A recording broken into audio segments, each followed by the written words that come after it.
look back in hindsight, everything is 2020. In hindsight, we make mistakes, we're learning from it. In hindsight, yesterday and your tomorrow. In hindsight, it's so much clearer now.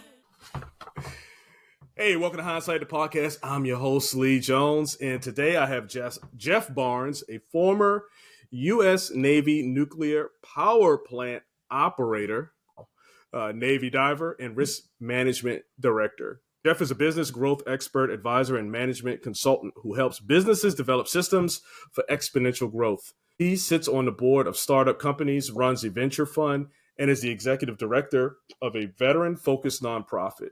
Jeff has extensive experience in technology innovation and international projects, and he has helped companies generate over $1 billion in investment capital.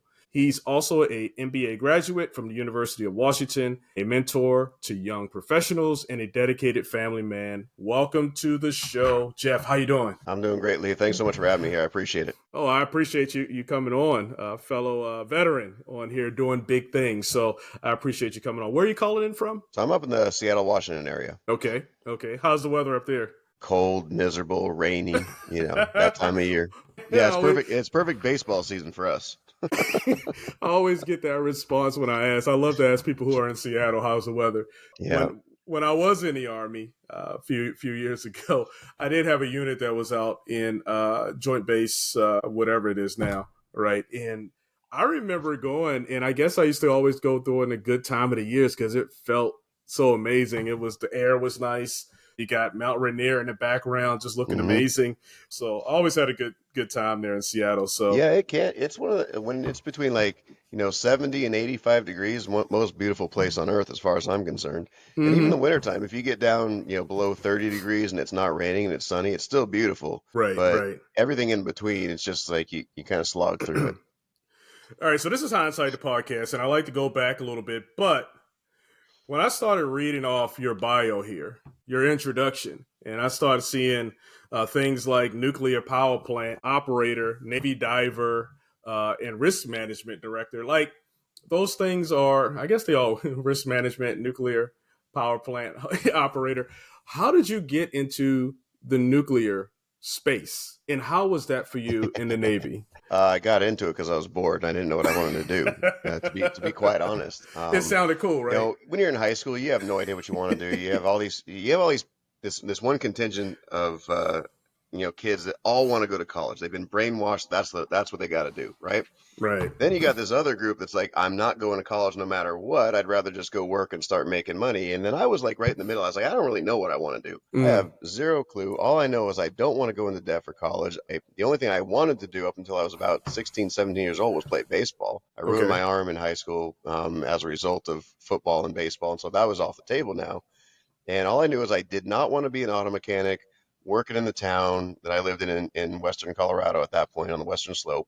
Yeah. And I didn't want to rack up a whole bunch of debt going into college because I didn't know what I wanted to study. And this recruiter walks in. He actually walked in my junior year, and I signed up I was on the delayed entry program. So I was in the year that I was in high school, my senior year of high school, so I was technically enlisted. Wow. And so I did that, and I just happened to score really well on the ASVAB and scored really well on a few other tests. And I'm like, hey, you want to go do this thing? I was like, yeah, that sounds pretty cool. Why not? Let's check it out. So that's how I ended up in the nuclear world. So how did you, and I'm getting your business, how did you mess your arm up at playing sports? And then how was that for you, going forward? Because that was your mentality. That was what you wanted to do. Yeah, and now you're that's all I want to do. How'd you get over that? Man, that was a mental mind shift for me. I mean, that was really rough for me. So the way it happened was I was really good playing ball. I lived in Southern California, Los Angeles area, most of my young life up until I was 12 years old. And so we'd play 10, 11 months out of the year, right? Nonstop. Right. That was my life. And I played all the time, and I was on all-star teams regularly. And then we could move to Colorado. Family circumstances led us to Colorado, and you play maybe 3 months out of the year in Colorado. Mm-hmm. Well, that didn't work out so well for me. And so my body just kind of got out of shape. My arm wasn't what it used to be. And so over a few years of that, I was still good. I still had the skills, but I wasn't keeping up with the training. And one year they're like, hey, we're putting together this team of, folks from all over Colorado, kids from all over Colorado. If you want to try out for it to be on an international all-star team, and we're going to travel down to Australia and go play in these tournaments. Like, great, I'm in.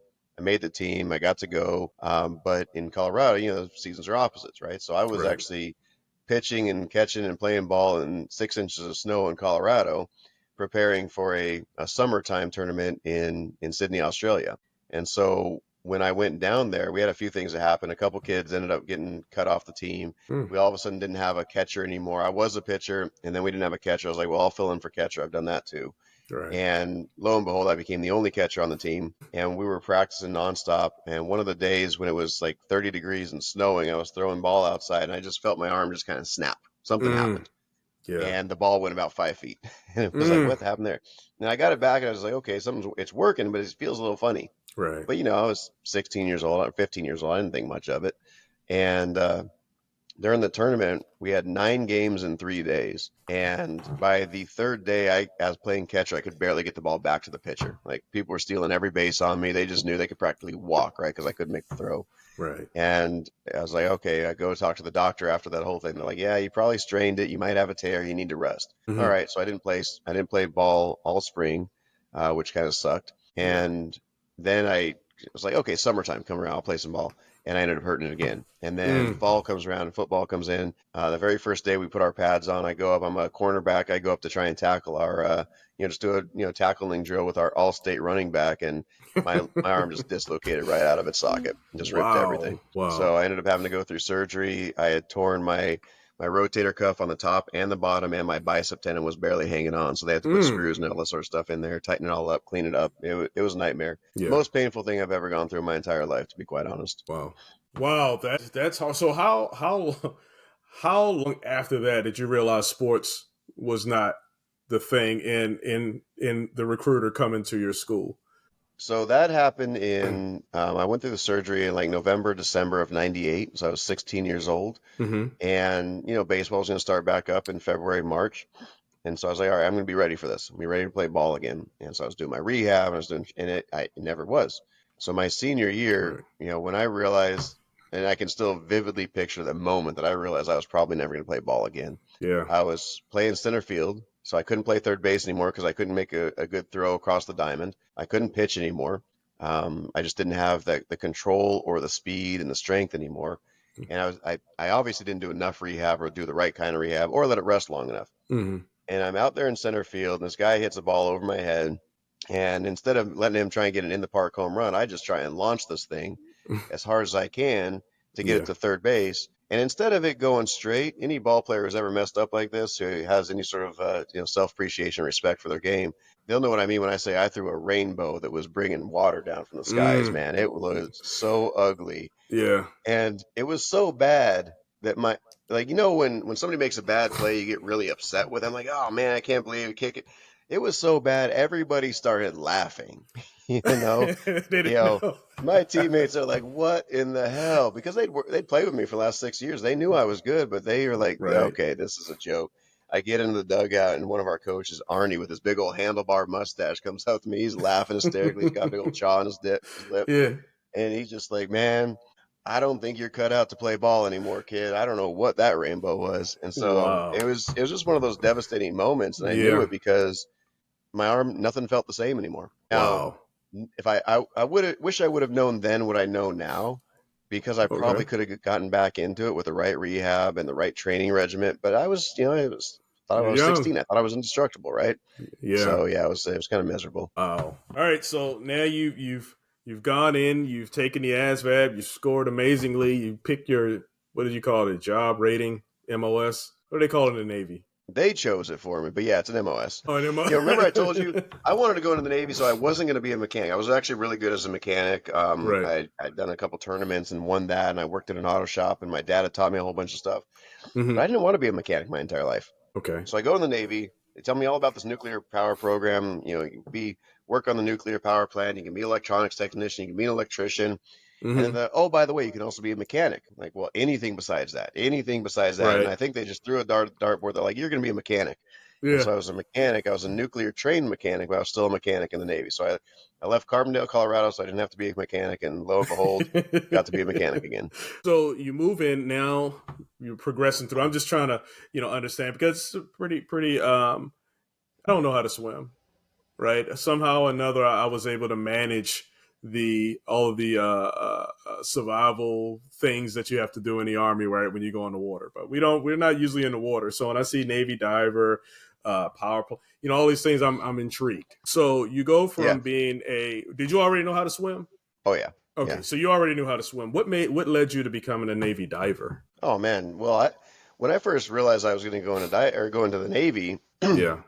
I didn't know anything about it, right? I was 17. Mm-hmm. And so back then you could actually request materials from the military, and they would send you physical printed books and things like that on different types of training programs and what wasn't. So I requested the information about being a SEAL.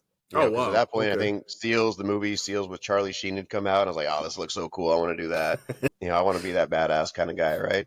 Right. And I tried the training regimen. I was like, I'm never going to be able to do those pull-ups, right? My shoulder was just so messed up, I couldn't do them. Yeah. But after I got in and eventually got onto a submarine, then I realized, okay, you have to have a Navy diver, because whenever you're on a boat out there, you have to have safety swimmers and security swimmers, things like that. Mm-hmm. And whenever you go into and out of port, you actually need somebody to go through and make sure that all the intakes aren't fouled up with all sorts of sea life, that there's nothing wrapped around the propeller, and you're checking for bombs, right? And I didn't even know that job existed until I got onto the boat and I found out about it. And these were the guys that were like literally the coolest dudes on the boat, right? Not only did they have their regular job, and they were, good at their regular job, but they were the most fit. They were, and they got to go up topside first. They were the first ones off the boat, because they had to go up first in case anybody fell off and jump in. I was like, I want that job. That's what I want to do. I don't want to be stuck in the ass of the boat in the engine room all the time without any windows, not any sunlight. So I put in for that. I got passed up 4 different times, and finally, with a year and a half left in the service, I finally got in and I passed my course and everything like that. Which that's like an 80% attrition rate generally to pass that. So I was really proud of myself. Alrighty, let's see. You were a power plant. So were you on a submarine? Mm-hmm. It says you're a power plant operator on the submarine. Yeah, I was on a 688I class, is what it's called. I was on the USS Jefferson City. How was that? I just had a guest I interviewed the other day, and he was on a submarine too.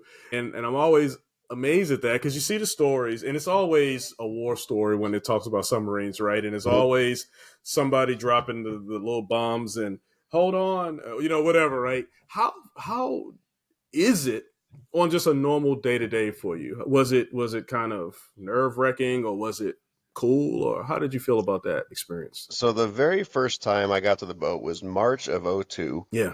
And we were in Bahrain, and that was my first experience. Like when I went through training in Charleston, South Carolina, you're actually on a submarine, but it's docked in a river. And so you go down, you work for 8 hours, and you leave, right? It's not like living on the boat. So you get used to the confined spaces and really cramped and no windows, no sunlight and all that sort of stuff while you're training. But it's nothing like living on it, right? Right. And so in March of 2002, they shipped me out to Bahrain. This is post 9/11, so the world's on high alert, and we're going out there and we're monitoring everything in the Persian Gulf. Mm-hmm. And I remember we got out there and got on this boat, and the weather was, it was like 110 degrees, 100% humidity. It was miserable out there. We were loading stores onto the boat, and that was kind of miserable. We were like grade D, rejected by USDA and things like that. That's what the Navy gets to eat, right? They just get all the leftovers of the penitentiary system. So we get down there, everything gets loaded up. They button the hatches, batten the hatches down, and we go out to sea.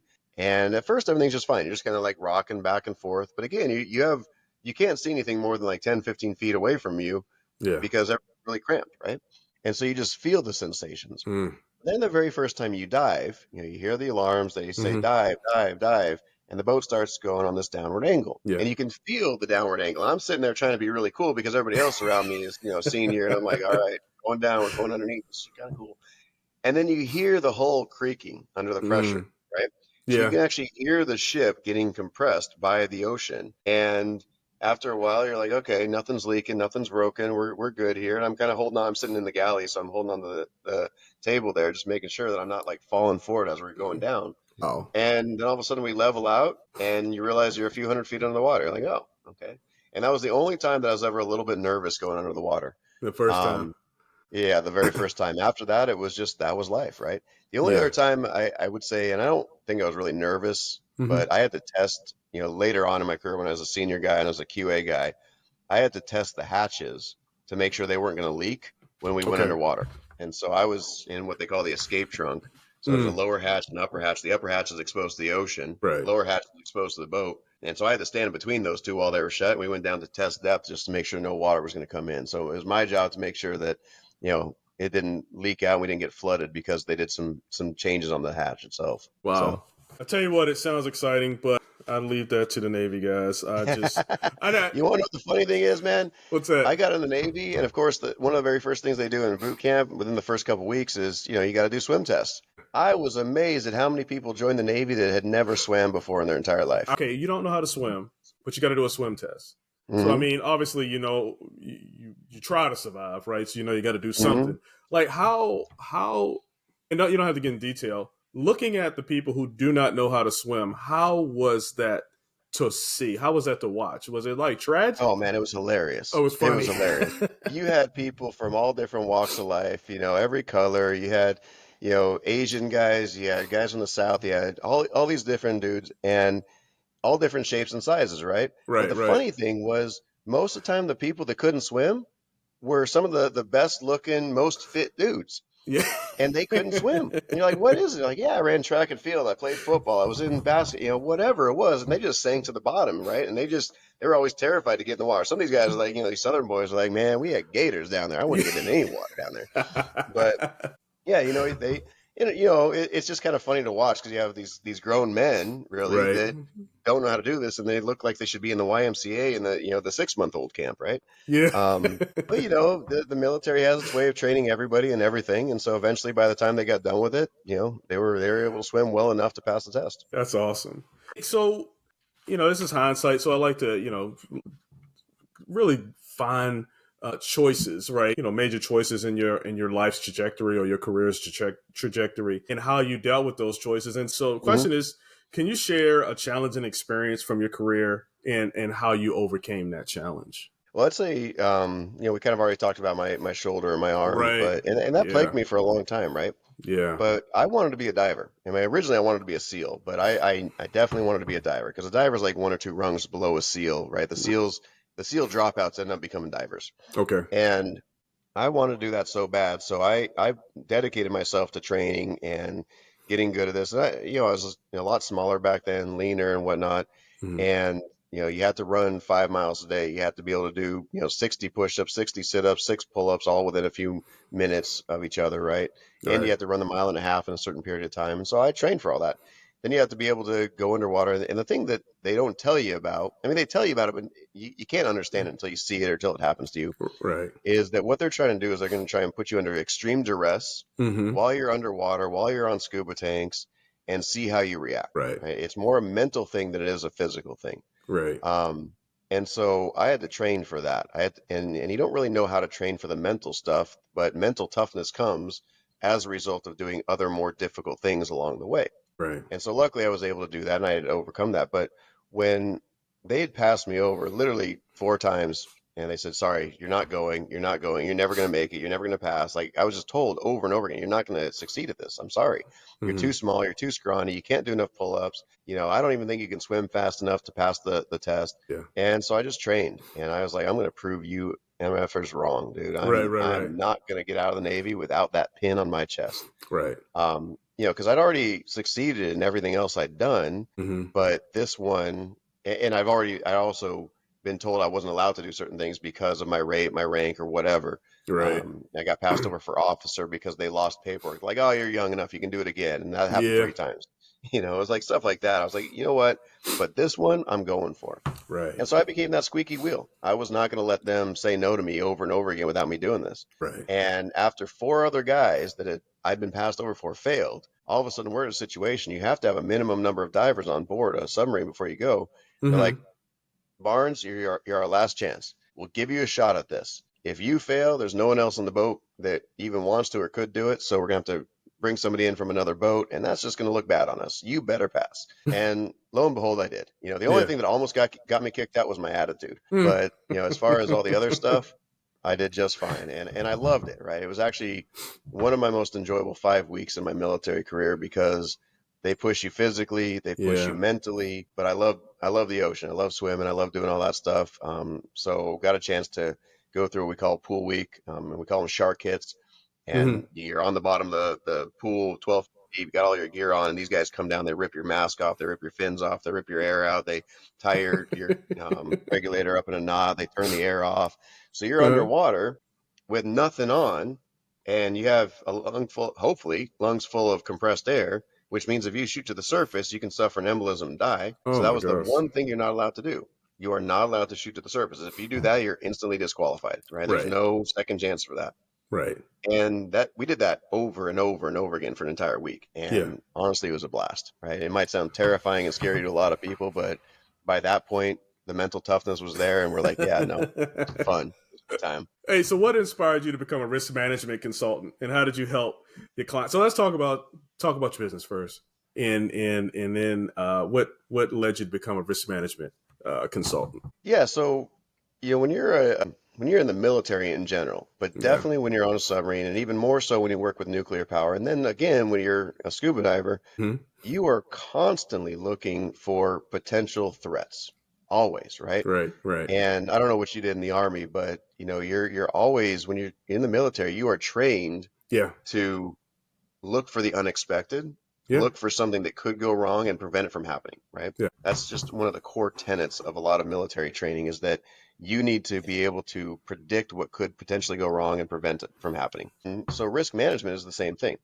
It's just in a very different landscape, right? Hmm. So in the Navy, you're saying, okay, we do preventive maintenance because we know if we don't, this thing could break. And if this thing breaks, we all die, right? So Right. let's make sure that thing doesn't break, and let's do the Right. right kind of testing and procedures. And then you get tuned, you're like walking through an engine room, your ears can actually pick up when a machine is off, right? Right. Because the vibration, the frequencies are, at a point where you're like, hey, that doesn't sound right. I don't know what's wrong yet, but we'll go figure it out. Right. Being a risk manager is kind of the same thing. And Okay. so what I ended up doing actually when I first got out was I was a boiler inspector. I took my military career, my understanding of, automotive and mechanical systems and Yeah. whatnot, and became a boiler inspector. And so we were looking at, boilers, steam generators, all these different pressure vessels and whatnot. And then you graduate from that into Hmm. risk management, and we would do these risk analyses on businesses. And so we're looking at companies that are anywhere from $1 million a year in revenue to hundreds of millions, if not billions of dollars a year in Wow. revenue. And we're determining what the risks are of that business, because I worked for an insurance company. Okay. And most people have heard of actuaries. They understand life insurance, and you're on a table here and that's your rate, right? Right. Well, in commercial insurance and business insurance, it's very different. You're looking at how many employees do you have? How many product lines do you have? What are your redundancies? Do you have any contingency plans? What happens if the power goes out? If you're in a cold storage facility and your power goes out, are you going to lose $1 million worth of perishable goods? Like, there's all these different things that you're looking for. Hmm. And so the way that I did this transition was actually rather simple. My entire upbringing, my dad's always telling me to look for cars on the road, make sure they're not going to run over you when you're riding your motorcycle, that kind of thing. And then, Yeah. you have all the military stuff I was just talking about. And so it's really looking for potential hazards. Okay. And then you create plans to avoid them, right? Hmm. So you have redundancies, you have contingency plans, you have training programs, you hire the right people, you have technology in place, all those Yeah. types of things. So that was a lot of what I did, and that's kind of what led to where I am today, which is, helping companies growing and scaling and exiting Yeah. through that lens. So is that the same insurance? Like, you have your own company now, right? Yeah. I left that in So- 2018. I graduated out of the risk management stuff into, I ended up doing these international projects around innovation and technology. Mhm. So I worked for one of the largest companies in the world. At the time, it was the 100th largest company in the world. And we had $55 billion a year in revenue, $260 billion under management, Mhm. and over 150 years old. And the problem was, when you're that big and that old and have that much money, you tend to get really, really good at a few things. Yeah. But what you're not good at is innovation, right? Yep. You're not good at coming up with the next great idea. And because I was a young guy, because I was, very astute, I happened to live in the Bay Area at the time, Mhm. and I was surrounded by all these tech people and tech companies and checking them out. They eventually gave me this job where I was the director of technology for I had my own division. And they said, your job is to go out there and find technology Mhm. that you can bring back to us that will help us stay relevant for the next 150 years, right? And so there's this thing called the Gartner Hype Curve that looks at all the different technologies and trends that are happening in the world, and it predicts where it is on that life cycle. So there's this life cycle of technology, right? Cars would be at the very, very tail end right now. They've been around for a long time, but when they first came out, they were very innovative and they're very, tech heavy, and people had never heard of these. And so the corollary today would be like the metaverse, right? Right. And it would be, all the different things around that. But all of these technologies follow this curve. And so my job was to find the things on the very front end that would eventually grow into adoption, that we could adopt early on, invest in, acquire, or partner with these types of companies, and then infuse that into our business. And our clients were other Fortune 500 businesses and all of their clients underneath them. So I it's no joke. I've been inside at least 1,000 different industries, tens of thousands of companies over the course of my career doing this type of process. Wow. I tell you what. So, how many busts did you have in these new technologies? How many busts, like things that didn't pan out? Did you have any? The graveyard's filled with them, man. The graveyard is absolutely filled with them. But with each one that didn't work out, we learned so much, right? Oh, absolutely. There you go. And what we learned, like one of the things that we tested really early on was Google Lens, right? Okay. And Google Lens was kind of ahead of its time. It was like an AR glasses that you could put on, you could start seeing things. Right. And when we were looking at this, one of the problems that came with it is, it required so much power that it ended up burning people on their temples because they had to wear the glasses, right? Right. But we understood that there was some really powerful technology. That kind of technology actually led into like the Oculus, and now Apple's got their Vision Pro, and digital twins were a thing. And when I say that, a lot of people might be thinking about your avatar in the metaverse right now, right? But a digital twin back then was like, let's just say we insured this company that had Rolls-Royce turbines, and they were doing, or GE turbines, and they were doing, some sort of gas-powered turbine that was producing electricity. Well, those are multi-million-dollar pieces of machinery, and if anything goes wrong, it requires a very skilled person to come in and fix it. So it's very expensive to fix if you can even fix it. And so they started creating these things called digital twins, which was, we want to show people how to work on these without them actually touching it and possibly breaking it. And so you could put on these glasses and you could now see a holographic version of the thing with all the schematics, and it can blow apart, and you can actually mess with it and play with it in this, holographic world. So it was stuff like that we were, I wouldn't say we were pioneering it, but we were testing it with these companies really, really early on. I see that a lot in some of these sci-fi movies, especially like Marvel verse, where they put the glasses on and then they just start shooting stuff and taking it apart and looking at that's pretty cool. That's pretty cool. Yeah. So you were hitting we weren't quite to the level of like Iron Man where he has his thing and Jarvis and all that stuff, but where he figures out how you can travel through time in about 5 minutes. We weren't quite to that level, but it's the same kind of idea. I love it. So can you tell us about an experience? And this is what we just talked about a little bit, right? Where you found now the success story. So you found something and you were able to bring it to the global market, some new technology. Do you have any success stories on that? Yeah. So, again, I was never the startup. I wasn't the... Okay. Yeah, absolutely. So I was never the guy coming up with the technology. My job was to find the guys and gals that have the technology that we could then leverage. And so I'll give you one really good example. I was just sort of loosely involved in this program, but it was a really cool program. And now it sounds like, well, of course it makes sense. But back then, this was relatively, pioneering, if you will. Right. Churches along the eastern seaboard in New England area were really, really old, right? Some of them built in the 1600s, and they've been updated and upgraded with plumbing at some point. Well, in the wintertime, these pipes would rupture and break. And now all of a sudden you have this historical landmark that is underwater, and even the pews, right? These things could be hundreds of years old, are really, really expensive. The stained glass of the altars, all these churches were very, very expensive to replace because you couldn't replace them, right? Right. You could rebuild, but you couldn't replace the historical significance of them. And there are a lot of buildings like that. And what was happening was these people had these old boilers, old equipment, and they're churches. They don't have a lot of money, most of them. And so they would turn the boiler off, thinking no big deal. We'll leave for the week. No one's here during the week anyway. We'll turn it back on Friday or Saturday when get it all warm, get the church warm back up for congregation, and we'll be good.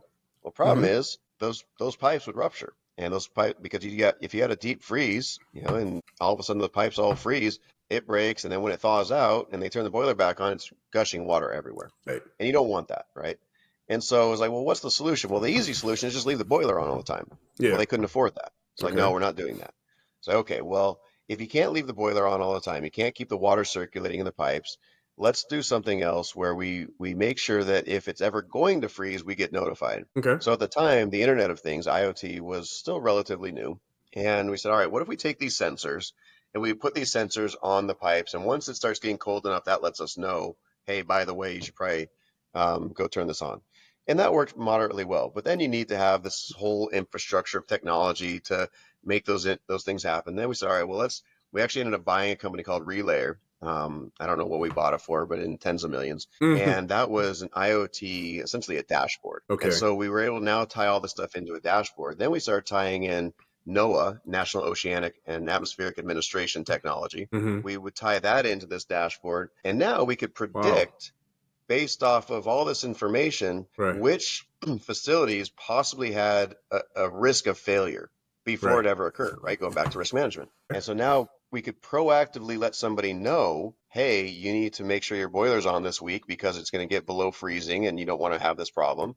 And if they still didn't do it, now our sensors would tell us that it's not happening. So now we could send somebody out there to let them know, right? And so we reduced our claims by tens of millions of dollars by doing that. And it was just like a really simple solution, but it tied all this technology together, and we did some acquisitions around that as well. How did you become involved with the Angel Investor Network, and what motivated you to take over as CEO? Yeah, so that stuff I was just talking about, I did that for a number of years. And the companies I ended up working with ended up doing over $1 billion in capital raises, right? We had another company, Augury, that was doing predictive analytics around machines and rotating mechanical equipment. Right. And we led a series, I think we were in the Series A, and then we led the Series B and C, and they ended up raising almost $300 million. Like, all right, this is really cool, but I didn't get any of that $300 million, right?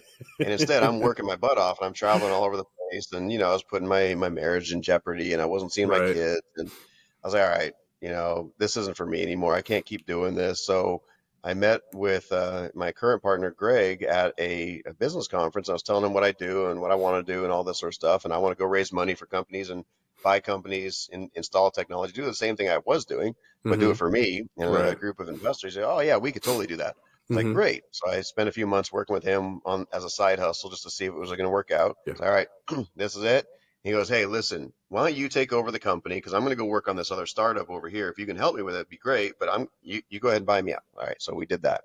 Okay. So I acquired AIN in 2018, and we started growing that. And then in the meantime, I was helping him with the e-commerce and technology stuff. And we did $17 million in revenue in about 8 months with that company.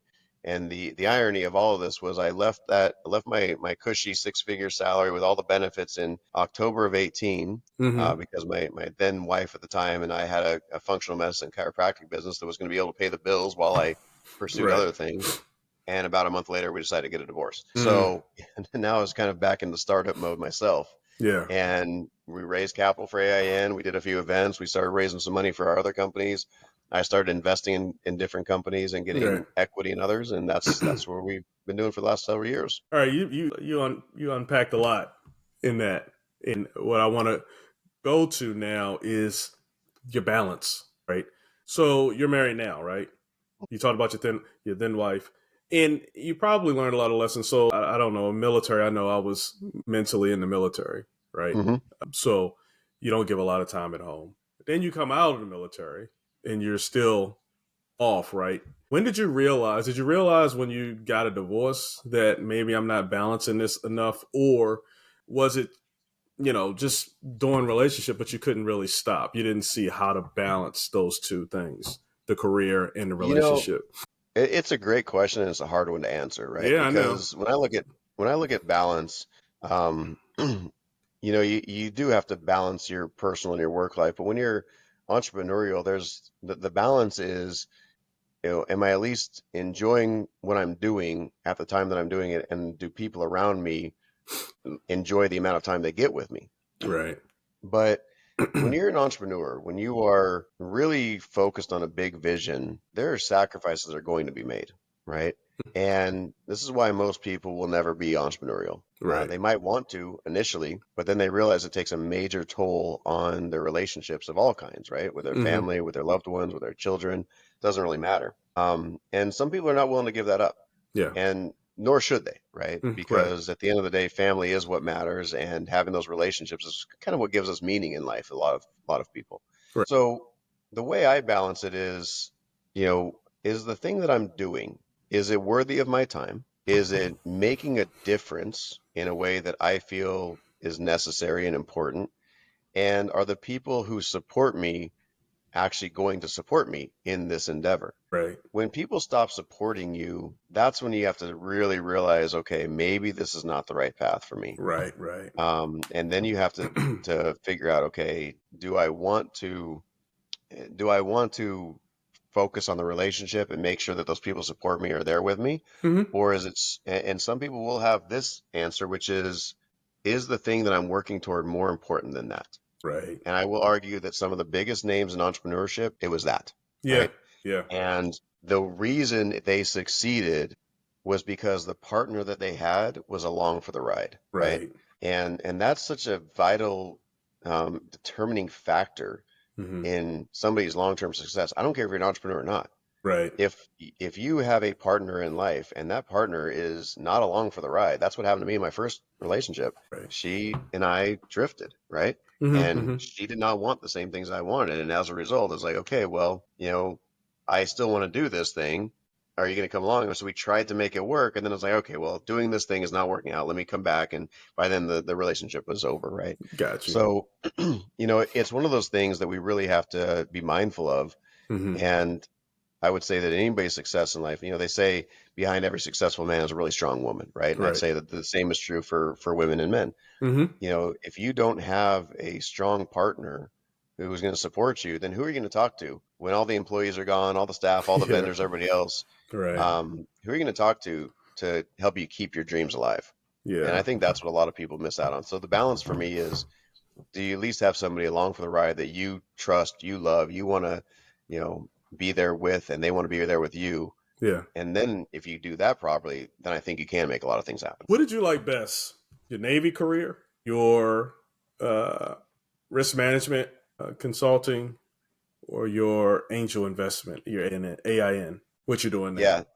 And I don't care which one you made the most money. I know Navy you didn't. Between the two, like which one did you like the best? Man, I took a 30% haircut when I got out of the Navy just because of taxes. I didn't even realize how much money I was going to be paying in taxes. It was crazy. Trust me, I know that. Right? So the military, and I think you'll agree with this, Mm-hmm. no one loves their job necessarily in the military, right?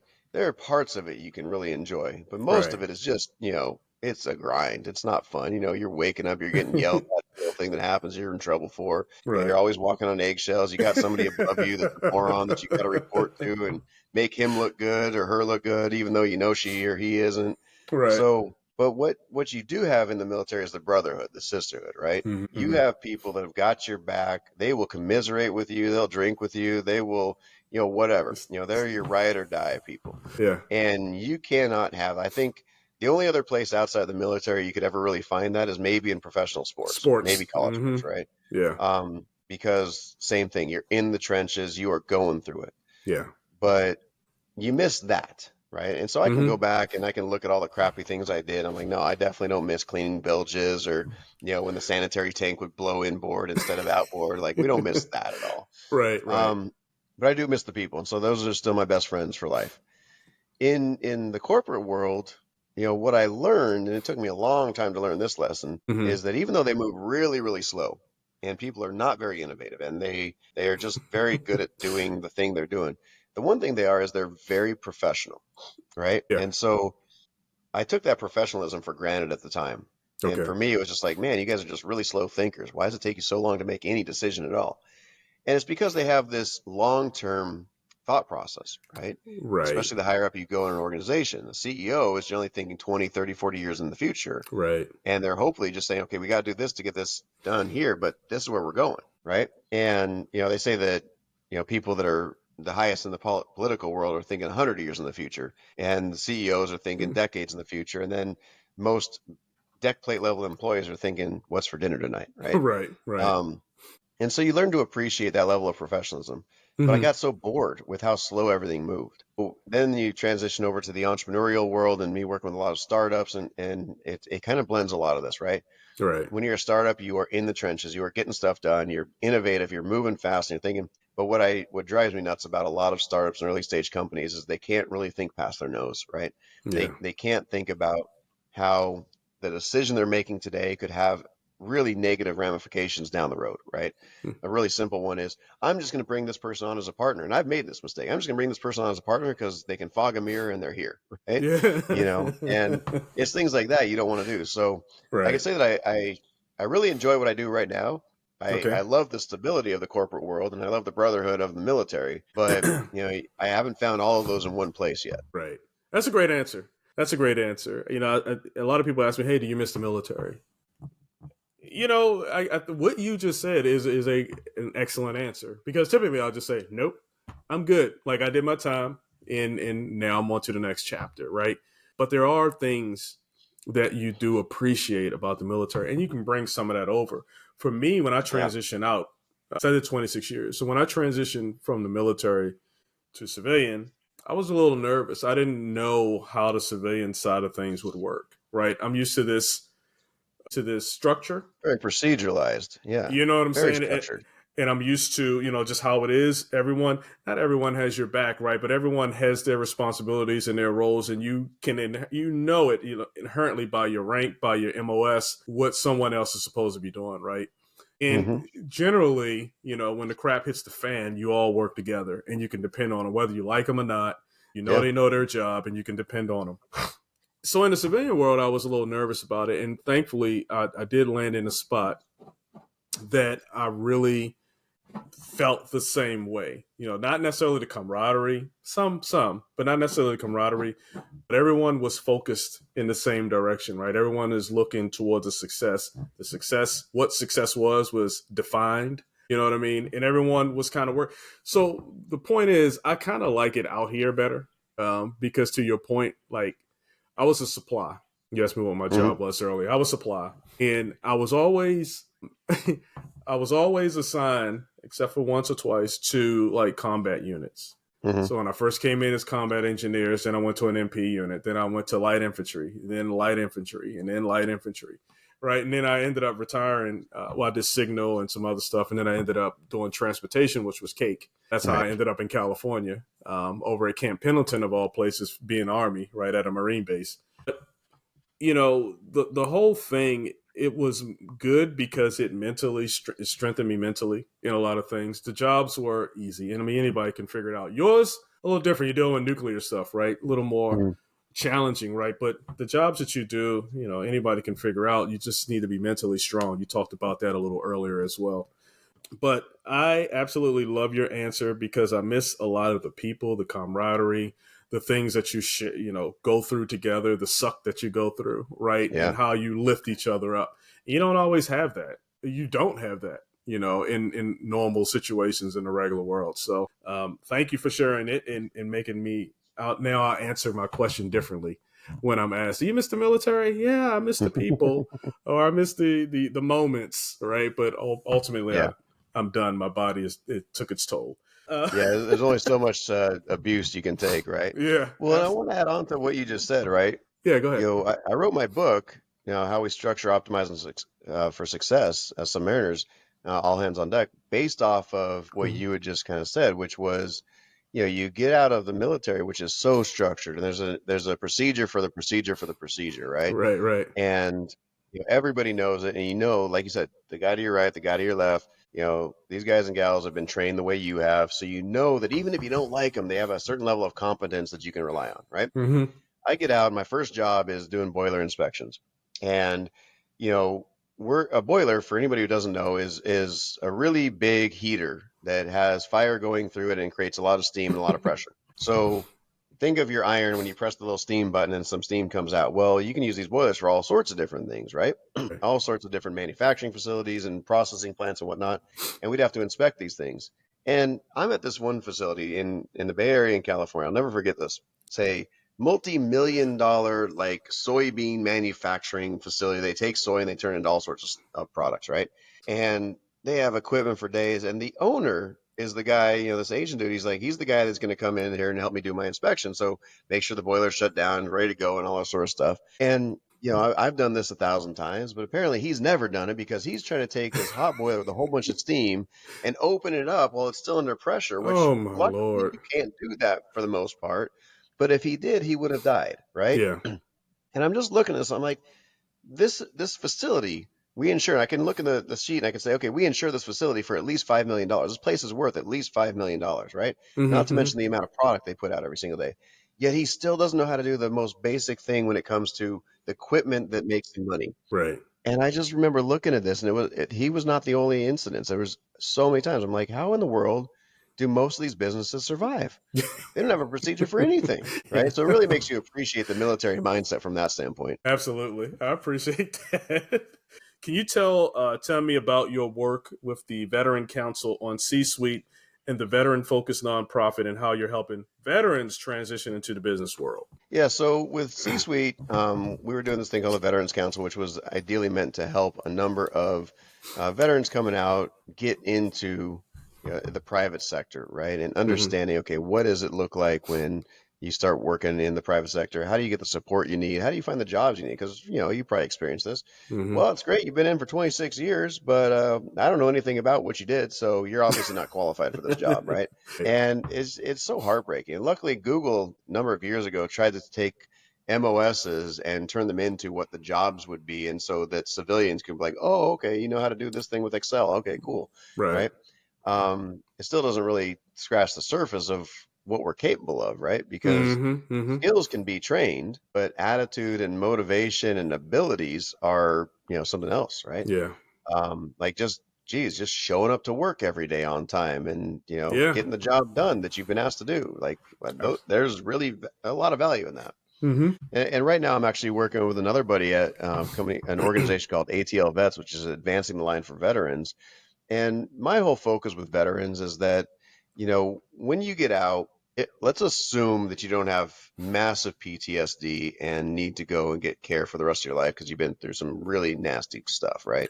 Like we have to acknowledge that is a thing. Oh, yeah. But my belief for a lot of veterans is because you look at these guys experience this, guys and gals, right? But they Mm-hmm. experienced it while they were in, but they're not committing suicide while they were in, right? Right. They're committing it when they get out. And I think that goes right back to what we're talking about, which is you're taken away from a few things that are really important. And we have this sense of self based off of what we do with our time. And when you're in the military, even though you may not technically believe it or feel it, Mm-hmm. you have been told enough that you do eventually kind of internalize it, which is I'm doing something bigger than myself. I'm Yeah. a part of something bigger than me. Yeah. And even if my job is just, swabbing the decks, right, which I had to do for a long time, Mm-hmm. it's like, okay, this is in support of something bigger than me. Even though I hate what I do right now, I know it's in support of something. And I'm also surrounded by a whole bunch of people who are going through the same crap as I am. Mm-hmm. So you remove somebody from that situation, you isolate them, or, I don't know if you've ever seen the movie Hurt Locker, but they do such a Yeah. great job of this, right? Yeah. He goes from this really high intensity, high pressure job of diffusing bombs to save people's lives to I come back home and I'm asked to get the cereal and there's 5,000 types of cereal, like how do you go from one reality to Mm-hmm. another without really questioning, do I have a sense of purpose here? Like you guys already have all the cereal you need, like everything's taken care of for you here. Right. This is not hard to do. And what are you even complaining about, right? Like we Right. used to complain about, we had to make our own water, right? We had to literally make our own Yeah. water on a submarine. We had to make our own oxygen sometimes.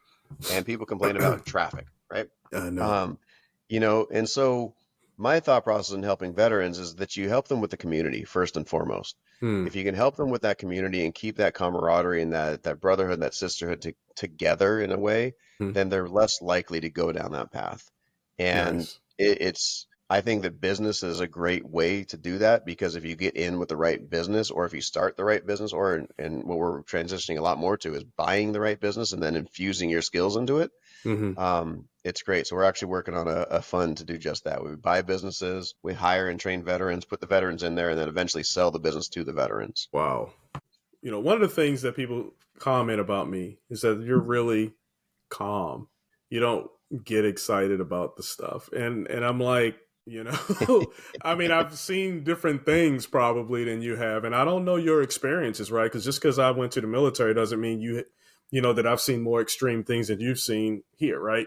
But you know, in being in that Yeah. space, if you got excited and upset or you know about every little thing, like you'd be a wreck, right? And some people are, because some people in the military have seen some really horrific Yeah. things, and they are a wreck, right? But for me, Mm-hmm. you know, thankfully, I didn't experience that, so I am a lot calmer, and I look at things a lot clearer. You know, I try to remove emotion when it comes to business stuff, and I try to remind people, you know what? Look, this is you know, you hear you hear it in these criminal movies, like when someone, hey, I'm gonna kill you. It's not personal, it's business, right?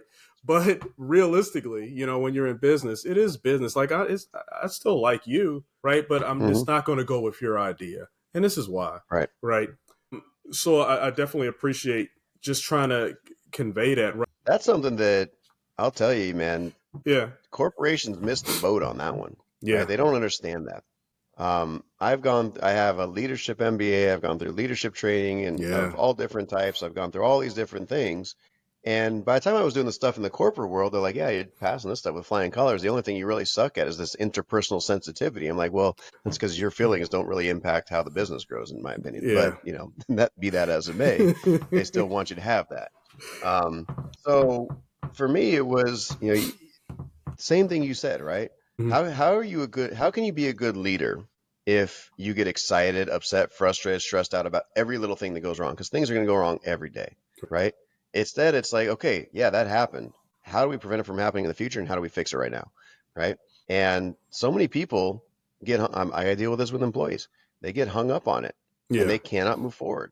It's yeah. like, you know, if you're getting shot at and Mm-hmm. something goes wrong with your weapon, you don't have time to just sit there and complain, right? You What's figure it wrong with out, my weapon? right? Yeah, You know, yeah, same thing with me on a submarine. If I like, you know, just diving on a boat, if something happens to my gear, I yeah. can't just sit there and complain and worry about it. I got to fix it, right? You Right. move on. And Yep. when you go through that enough times, that demeanor really starts to come out. Yeah. And you are able to think a lot more clear-headed even under pressure. And I think that's something that a lot of people need to understand about veterans. And some Right. do it better than others, but every veteran's had to experience that in some way, shape, or form. So, but and then when you come out, there's no training on how to deal with, you know, some of No. this stuff, right? Mental training anyway.